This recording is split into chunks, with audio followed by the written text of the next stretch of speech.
అందరికీ నమస్కారం అండి. ఇప్పుడు చెప్పబోయే కథ పేరు పరిష్కారం. ఈ కథని రచించిన వారు సుబ్బారావు గారు. ఇక కథలోకి వెళ్ళిపోతే, పడక గది కిటికీలో నుంచి చూస్తుంటే దూరంగా కనిపిస్తున్న కొండలు ఒకరి మీద ఒకరు చేతులేసుకుని నుంచున్న చిన్ననాటి స్నేహితుల్లా కనిపిస్తున్నాయి. కొండల పక్కనున్న చెట్లన్నీ ఆటలకెళుతున్న పిల్లలకి జాగ్రత్తలు చెబుతున్న తల్లుల్లా తలలూపుతున్నాయి. ఉతికిన తర్వాత ఆరేయడం మర్చిపోయిన వస్త్రాల్లా కొండ మీద మబ్బులన్నీ చల్లాచెదురుగా పడి ఉన్నాయి. వాటి మీద ఎగురుతున్న పక్షులన్నీ శుభకార్యాలకెళ్ళి తిరిగొస్తున్న చుట్టాల్లా ముచ్చట్లు చెప్పుకుంటూ ముందుకు సాగుతున్నాయి. కళ్ళ ముందు కనిపించిన ప్రకృతి దృశ్యాలను చూసి తనలో తానే నవ్వుకుంది వాసంతి. మనసులో ఆమె చిన్నతనం కదలాడింది. పుట్టి పెరిగిన పల్లెటూళ్ళలో ఇలాంటి దృశ్యాలు రోజు చూస్తుండేది. ప్రకృతితో మమేకమై ఆడుకునేది. ఆకలి దప్పులు మర్చిపోయి సావాసగత్తెల్ని వెంటేసుకొని ఊరంతా మహారాణిలా తిరిగేది. ఎంతైనా పల్లెటూరని మమతల సముద్రాన్ని చిలికితే పుట్టిన అమృతం కదూ బాల్యమంటే. అమ్మ ప్రేమ తెలియకుండానే అమ్మ దూరమైంది. 13 ఏళ్లకే ఇంటి బాధ్యతలు కొండ చిలువుల్లా చుట్టుకుపోయాయి. లంగా జాకెట్టు వేసుకుని వయసుకు మించిన పనులు చేయడం తనకి బాగా గుర్తు. తనకు చిన్నతనమంటే వేకువనే లేచి వాకిట్లో వేసిన ముగ్గులు, బకెట్లు, బట్టలేసుకొని ఊరి చివర కాలువలో ఉతకడం, మండని కట్టెల్ని పొయ్యలో పెట్టి అవి మండే వరకు అవస్థలు పడటం, ఇవే గుర్తొస్తున్నాయి. తన ఈడు పిల్లలతో కలిసి స్కూలుకి వెళ్ళిన మధ్య మధ్యలో మానేయడం, ఏదో వానాకాలం చదువులు ఇంటర్ దాకా నెట్టుకొచ్చింది. పిలవని పేరంటంలా వచ్చిన వయసును చూస్తూ తండ్రి దిగులు పడేవాడు. ఒక అయ్య చేతిలో పెడితే బాగుంటుందని, అమ్మ బతుకుంటే ఎంత బాగుండవుదో అని, పెళ్లి సంబంధాల విషయంలో ఏం చేయాలో తోచడం లేదని రాత్రిపూట భోజనం చేస్తూ బాధపడేవాడు. 18 ఏళ్ళు రాగానే ఆడపిల్లకు పెళ్లి చేయాల్సిందేనేమో, ఒంటరినవుతానని తెలిసినా తనకు పెళ్లి చేయాలని తొందరపడుతున్న తండ్రిని చూసి ఆశ్చర్యపడేది వాసంతి. పెళ్లి చేసి నన్ను పంపిస్తే నువ్వెలా ఉంటావు నానా అని అడిగితే, మీ అమ్మ పోయిన దిగులుతోనూ నువ్వు వెళ్ళిపోయావన్న గుబులుతోనూ ఈ కట్టె ఎన్నాళ్ళుంటుందమ్మా అని నవ్వేవాడు. ఆ నవ్వు చూసి వాసంతికి మనసంతా దిగులు మేఘం కమ్మేసేది. ఏదో తెలియని గుండె బరువు నిలువెల్లా పట్టి ఊపేది. మగపిల్లాడిలా పుట్టినా బాగుండేది. తండ్రి బరువు కొంచెమైనా మోసేదాన్ని అనిపించేది. ఆలోచనలు చెదరగొడుతూ కుక్కర్ విజిల్ వినిపించడంతో గబగబా వంటింట్లోకి పరుగు తీసింది వాసంతి. పడక గది తర్వాత డైనింగ్ హాల్ దాటాక వచ్చిన వంటగది తనకొక ఆత్మీయురాలుగా కనిపించింది. గాలికి ఊగుతున్న సామాన్లన్నీ తనకు పలకరించినట్లుగా అనిపించింది. మొక్కలకు ప్రాణముందని నిరూపించిన శాస్త్రవేత్తలు వంటింటి సామాన్లకు మాటలొస్తాయని నిరూపిస్తే బాగుండు. ఇంట్లో అందరూ ఏదో ఒక పని కోసం హడావుడిగా బయటికి వెళ్తారు. సమయానికి అన్నీ అమర్చి పెడితే ఏ ఆటంకం లేకుండా ప్రపంచాన్ని జయించటానికి దండెత్తిపోతూ ఉంటారు. కానీ వంటింట్లో ఒక ప్రాణం ఉంది అని, దానికొక మెదడు ఉంది అని, ఆ మెదడుకి కొన్ని ఆలోచనలు ఉంటాయని ఆలోచించేవారే లేరు. ఎండా వాన, రోగాలు రొప్పులు, సుఖాలు దుఃఖాలు అన్నీ దాటుకొని అందరికీ అన్నీ సమకూర్చి ఎప్పుడైనా ఈ దేహానికి కొంచెం సుస్థి చేస్తే వాళ్ళందరి తీరిక లేని జీవితాలు అతలాకుతలమవుతాయి. ప్రపంచం చిత్రమైంది. ఎక్కువ కష్టపడుతూ గానుగెద్దులా చాకిరీ చేసే వాళ్ళని ఎక్కువ పీడనకు, మరింత అణిచివేతకు గురి చేస్తూ ఉంటుంది.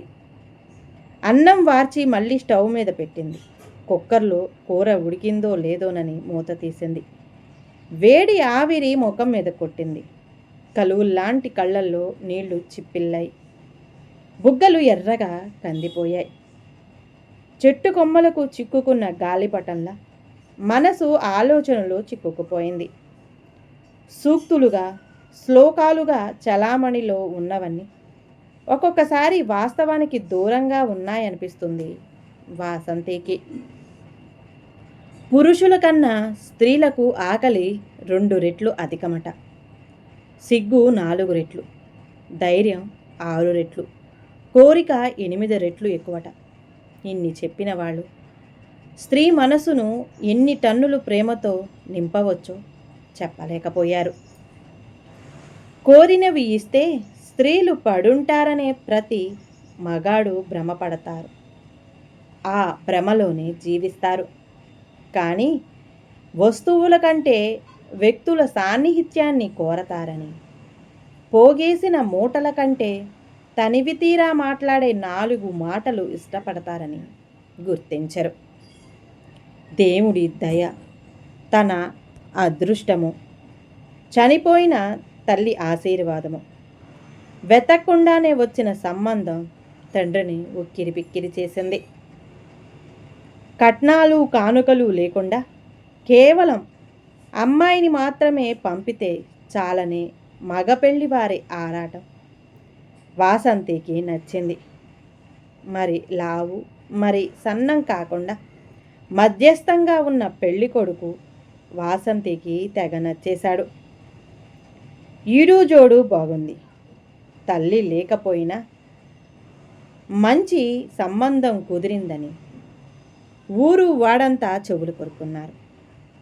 కాపురానికి పంపిస్తూ, చూడమ్మా, కష్టమైన సుఖమైన నీ అత్తిళ్ళే నీకు ఆధారం.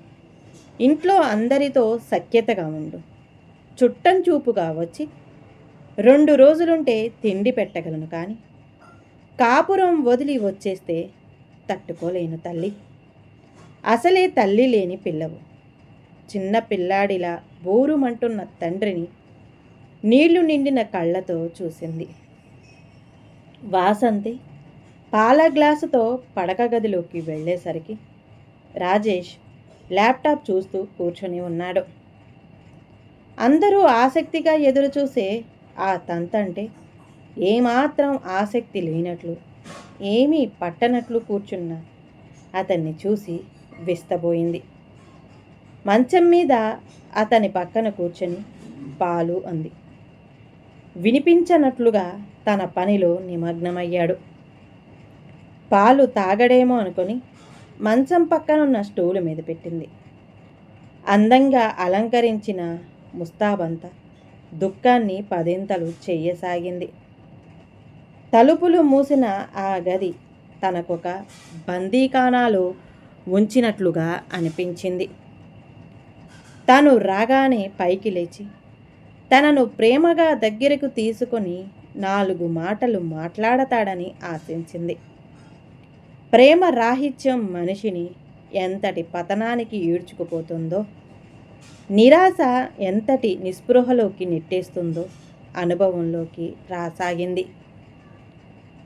తల్లి ఒడిలో తలవాల్చి తనివి తీరా ఏడవాలనిపించింది.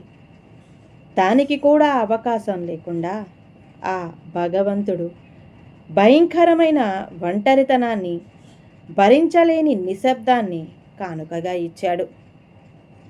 కాసేపటి తర్వాత తన మీద పడిన చేతి స్పర్శతో అతని వంక చూసింది వాసంతి. చూడు, అనుకోకుండా జరిగిన యాక్సిడెంట్లో నా వెన్నుముక్కకు బలమైన దెబ్బ తగిలింది. దానివల్ల చాలా కాలం విశ్రాంతిలో ఉండాల్సి వచ్చింది. ఇప్పుడు పెద్దగా ఇబ్బంది లేకపోయినా నేను సంసారానికి పనికొస్తానని చెప్పలేను, పనికి రానని చెప్పలేను. డాక్టర్ దగ్గరకు వెళ్ళాలంటే ఏదో ఇబ్బంది, వినకూడని మాట ఏదో వినాల్సి వస్తుందోనని భయం. అందుకే ఆ ప్రయత్నం చేయలేదు. మా అమ్మకు ఒక కోడలు కావాలి. నలుగురిలో చునకన అవుతానని నేను వద్దని చెప్తున్నా వినకుండా పల్లెటూరి పెళ్ళైతే దొరికిన సౌకర్యాలతో తృప్తిపడి సర్దుకుపోతుందని ఆమె ఈ పెళ్లి కుదిరించింది.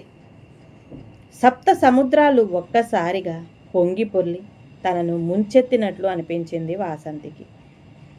వెన్నలు, పానుపు, పూలు, అగరొత్తులు అన్నీ కలిసి మూకుమ్ముడిగా తన మీద దాడి చేస్తున్నట్లు, తనను గేలి చేస్తున్నట్లు ఉక్కిరిబిక్కిరయ్యింది.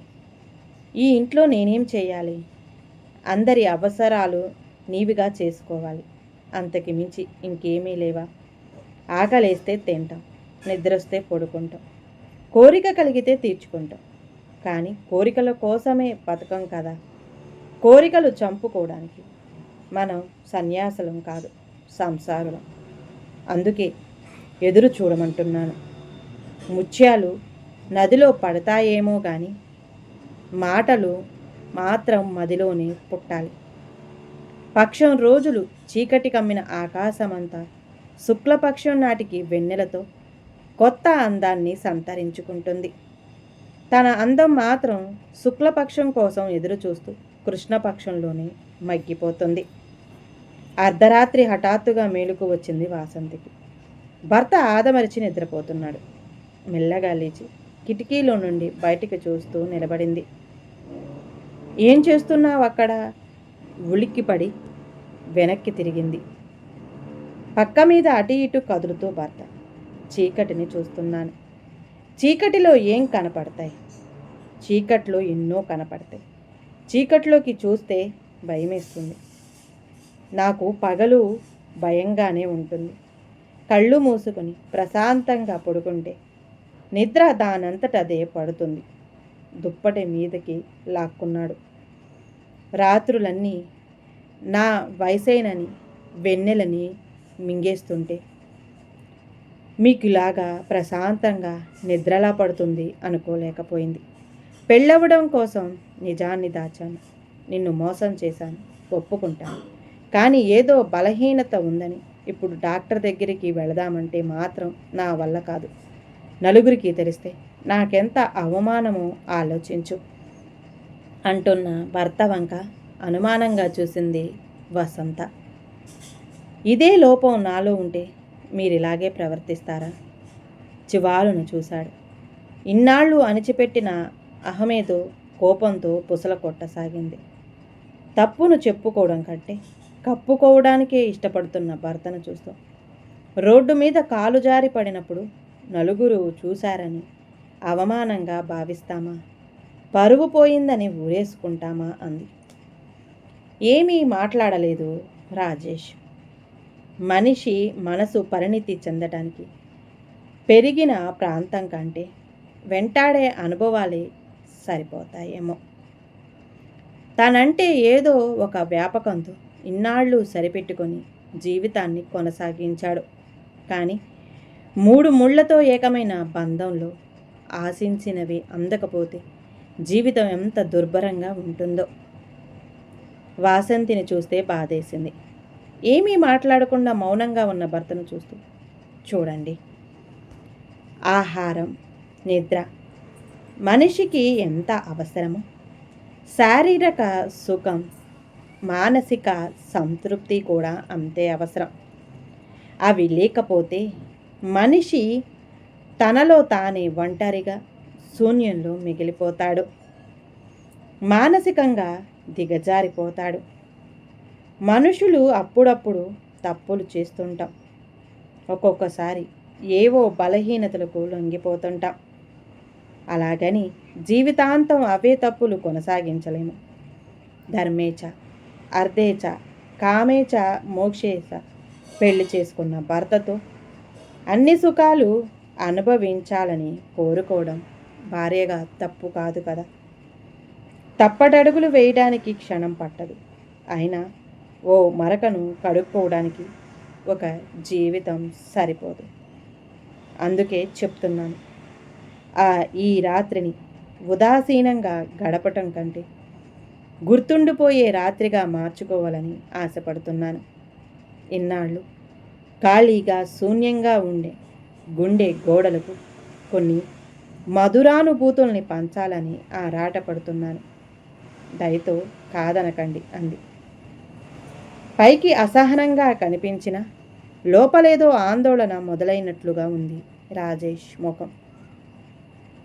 కాసేపు ఆలోచన తర్వాత అతని కళ్ళు ఆనందంగా మెరిశాయి. నిజమే, ఏదో అయ్యిందని బాధపడుతూ, ఎవరో ఏదో అనుకుంటారని భయపడుతూ గడిపే జీవితం కంటే గుప్పెట్లో ఉన్న ఆనందాల్ని తనివితీరా ఆస్వాదించడం మనసుకు మంచిదనే అభిప్రాయం అతనికి కొండంత బలాన్ని ఇచ్చింది. సమస్యలే లేవనుకొని సరిపెట్టుకోవడం కంటే ఉన్న సమస్యకు పరిష్కారం చూసుకోవడం మంచిదనిపించింది. ఎక్కడైనా సమస్యలు లేని జీవితము ఉండదు, పరిష్కారం లేని సమస్యలు ఉండవు అనుకున్నాక అతని హృదయం తేలికైంది.